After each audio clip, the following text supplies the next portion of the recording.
Hey guys, I gotta go to work in a bit. So, and speaking of work, today's topic is jobs. So, as a transgender person, you have to, somewhat maintain a job if you already have one, or look for one, because at some point in your life, especially if you're like 16 years old and over, you have to think about your future and you gotta also get experience, and that's kind of hard as a transgender person, especially if you're not taking hormones, if you don't want to take hormones, if you haven't had your name legally changed yet, or you're working for your parents, working in a place where like your parents also work, like I kind of did last year, or any of the above, or you're not passing yet for them to be having an easier time with male pronouns or your new name and all that. So it's hard. Me personally, as I told you guys last time, I work at Chipotle now. I've been working there for a month. I'm stealth at work because while I'm out and proud on YouTube, Facebook, and everywhere else in life, I'm generally pretty out. Of course, I don't tell people that I just met that I'm trans, but eventually when they add me on Facebook and everything, they tend to find out, and they're mostly supportive about that. I mean, I haven't had any issues with anybody trying to be an asshole about it. So, I'm stealth at work, so I'm probably not the best person to ask, but if you want to be stealth at work, it's basically changing your name and trying to dress as masculine as you can to, fly under the radar. And I don't know why I chose to be stealth because Chipotle has been known to be in pride marches and everything and being LGBT friendly, but still, while that's a company stance on that, not every specific establishment might be the same thing. So you have to be wary, even if you work at LGBT friendly places that have franchises all over the country and United States. It could be like a different thing for that specific establishment, the management, the people. So I went into work knowing that I shouldn't really get close to my coworkers, at least always keep them at arm's length because most of the stuff that I do I can't really tell them about without outing myself. So what I find myself doing is kind of keeping them in an arm's distance and telling them that, oh, I had a good day, my weekend was fine. Basically very generic stuff, it's kind of like small talk almost. I only reveal a slightly more to my managers because for some reason they're asking me what I'm doing because I requested that I don't work at nights and on the weekends because I'm studying and everything, and I also have to make room for my new internship and that at a local LGBT center in the New York City. So I'm stealth at work. It seems to be working very nice. It's very uncomfortable to be wearing a binder in that fast food restaurant, but it's whatever. Now, finding a job might be a little difficult.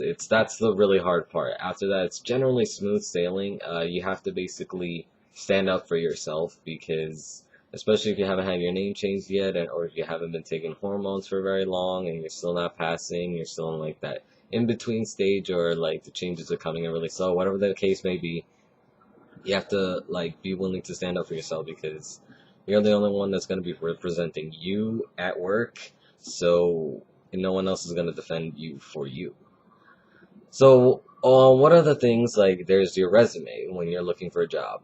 What I find that you could do is you could either just put your birth name if you're fine with that. Mostly if some people might not be very dysphoric about it, but most people are. So you could write your birth name and put a nickname on the side, or you could just write out your name and initials and just write out your last name. Just write the first two, the first and middle name and initials, and then just write out your last name. And or you can, if you're really really courageous, you could just walk in and say, okay, so my name is still legally this, but I would prefer if you call me this, and use male pronouns if that's possible. Now, I wouldn't say, oh, and then there's a cause of when you should say those things. I wouldn't say those things to increase your chances of getting a job. I would not say that until you get a job offer. Like generally what I did was I came in with at least what I would do if I still haven't changed my name is that I take everything, put it under my birth name, and put a nickname on the side of my name, and then put every other information that's relevant, experience or hobbies and whatever you want to put in there. It's just keep it to one page though. And once I get a job offer, I would tell them, hey, listen, I'm this. I would prefer if you call me by male pronouns, and and this name instead of my birth name. We could keep the birth and my legal name for legal purposes, you know, as taxes or any forms like that, any legal documentation for like getting your pay and all that, taxes and all that, and hopefully that works. So some people might take it like, oh yeah, that's not going to be a problem. Most people are like open about that nowadays, but depending on where you live, it could be a little more conservative, especially if you live along the Bible Belt. We're making a lot of progress, but we're still not where we want to be, so you're going to have to be careful of that. And to kind of avoid that, I would suggest finding work in like LGBT friendly places with like, especially with good insurance if you want to get like on hormones if you haven't already, you want to get name change if you haven't already, or you want to get some type of surgery if you haven't had it yet, or if you want it, or whatever the case may be.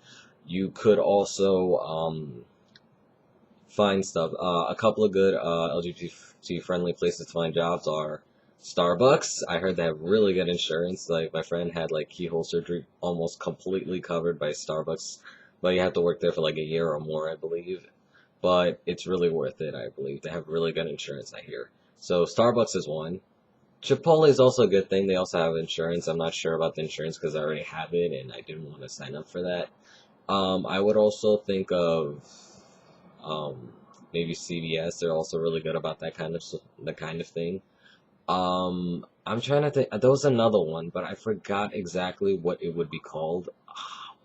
Google's also good if you are smart enough and you're able to get an internship there. But generally, like those top companies are really good for those things. TD Bank is also another good one. Skylar Kurgel works there. They're really LGBT friendly, especially in the Pride March. They gave all this free stuff, and I was just like, yeah.